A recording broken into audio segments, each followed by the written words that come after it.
சிவகங்கை மாவட்டம் மானாமதுரையில் பள்ளிக்கு சென்று வரும்போது மாணவிகளுக்கு பாலியல் தொல்லை கொடுத்ததாக எழுந்த பகீர் புகாரில் 7 நபர்களை போலீசார் கொத்தாக தூக்கி விசாரணை செய்து வரும் சம்பவம் பரபரப்பை ஏற்படுத்தியிருக்கிறது. பெண்களிடமும் குழந்தைகளிடமும் பாலியல் அத்துமீறலில் ஈடுபடுவோர் காவல்துறையால் அதிரடியாக கைது செய்யப்படுவது, அதுவும் 18 வயதுக்குட்பட்ட குழந்தைகளிடம் அத்துமீறினால் அதிகபட்ச தண்டனை கொடுக்கப்பட்ட தீர்ப்புகள் வெளியாவது என நாள்தோறும் பரபரப்புகள் தொடரும் சூழலில் பெண்கள் மற்றும் குழந்தைகளுக்கு எதிரான குற்றங்கள் கொஞ்சம் கூட குறையவில்லையே என யோசிக்க வைக்கிறது தமிழ்நாட்டில் அரங்கேறிக் கொண்டிருக்கும் குற்றச் சம்பவங்கள்.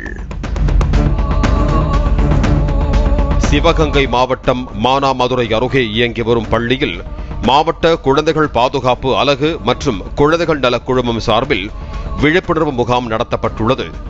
அப்போது குழந்தைகள் பாதுகாப்பு அலுவலர்கள் மாணவிகளை பார்த்து யாரேனும் உங்களிடம் தவறாக நடந்து கொண்டார்களா என கேட்டுள்ளனர். அப்போது 4 மாணவிகள் எழுந்து சொன்ன பதில் குழந்தைகள் பாதுகாப்பு அலுவலர்கள், ஆசிரியர்கள் உள்ளிட்டோரை திடுக்கிட வைத்தது.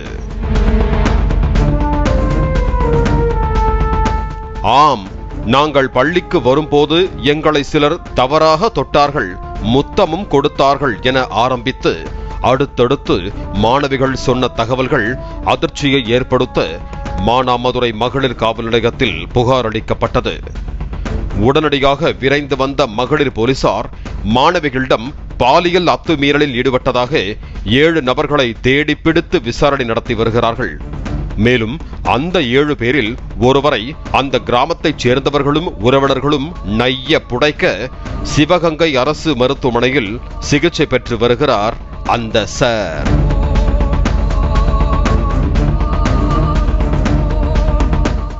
இந்த நிலையில் வெளியில் சொல்ல முடியாமல் இன்னும் எத்தனை மாணவிகள் பாலியல் வன்கொடுமைக்கு ஆளாகி இருக்கிறார்கள் என தங்களது பாணியில் விசாரணையில் ஈடுபட்டு வருகிறது மகளிர் போலீஸ்.